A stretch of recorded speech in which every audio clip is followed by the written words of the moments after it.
अस्सलाम वालेकुम जी। मेरा नाम अब्दुर्रहमान है और मैं उम्मीद करता हूँ आप लोग भी सब खैर वफ़ियत से होंगे। आज का जो वीडियो का इम्पोर्टेंट टॉपिक है वो है अकोमोडेशन। कि जब एज अ स्टूडेंट आप स्विट्ज़रलैंड आना चाह रहे हैं और आपका एडमिशन हो गया है तो नो अब आपकी नेक्स्ट कंसर्न जो है वो ये अकोमोडेशन। और स्विट्ज़रलैंड में जो ऑलरेडी कुछ लोग जानते हैं कि स्विट्ज़रलैंड में अकोमोडेशन लेना बहुत ज़्यादा मुश्किल काम होता है, तो मैं इसको बताऊँगा कि आप इसको किस तरह से ईज़िली कन्फर्म कर सकते हैं अपनी अकोमोडेशन को। कुछ स्टूडेंट्स आते हैं वो booking.com के थ्रू करते हैं, कुछ एयरबीएनबी कर लेते हैं। ये एक ना जुगाड़ तरीका है, लेकिन embassy most of the time इसको एक्सेप्ट नहीं करती। ठीक है, एम्बेसी कहती है प्रॉपर हमें अकोमोडेशन रेंटल अकोमोडेशन दिखाएं। तो उसके लिए बेस्ट क्राइटेरिया कौन कौन से है, क्या क्या वेज है जो आप फॉलो कर सकते हैं और कितना कितना फेयर होता है। कंटोन टू कंटोन वेरी करते हैं। कंटोन मीन्स कि लाइक जैसे हमारे पास प्रोविंस होते हैं, यहाँ पे कंटोन होती है, इसलिए बासल कंटोन अलग से है, बर्न अलग से है, जिनीवा अलग से है, न्यूचर अलग से है। ठीक है, मतलब सब इस तरह से है। ठीक है, तो अब हम बात करते हैं कि जब आपका एडमिशन हो गया है तो अब आपने यहाँ पे आना है तो आपको अकोमोडेशन कैसे बुक कर सकते हैं।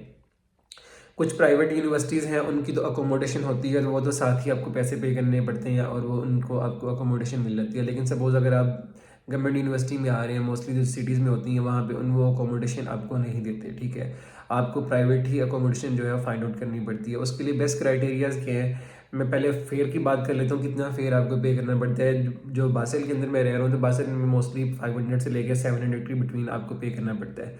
अगर आप बर्न में हैं तो तब भी सिमिलर ऑलमोस्ट प्राइस है। अगर उसके अलावा जिनीवा में तब आपको 700 से 900 के बिटवीन पे करना पड़ता है। और अगर आप ज्यूरिच में आ रहे हैं तो आपको 1000 तक भी पे करना पड़ेगा, 1000 फ्रांक्स। ठीक है, यहाँ पे फ्रंक चलता है तो ऑब्वियसली आपको फ्रंक्स पे करना पड़ेगा। और सेकंड मोस्ट इंपॉर्टेंट थिंग कि यहाँ पे सबसे पहले जब आप आते हो आपको 2 मंथ की एडवांस सिक्योरिटी फीस भी डिपॉजिट करवानी पड़ती है। लाइक सपोज अगर आपका 500 फेयर है 1 मंथ का, तो अगर आपने यहाँ पे अकोमोडेशन लेनी है बासल में तो आपको 1500 पे करना पड़ेगा पहले मंथ। ठीक है, एंड देन फिर आपको हर मंथ 500 पे करना पड़ेगा।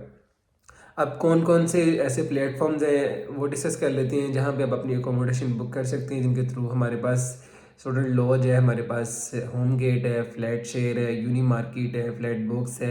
ये सारे प्लेटफॉर्म्स हैं जिनके थ्रू आप जाते हैं, अपना अकाउंट बनाते हैं, साइनअप करते हैं, आप उनको ईमेल करते हैं कि हमें अकोमोडेशन चाहिए।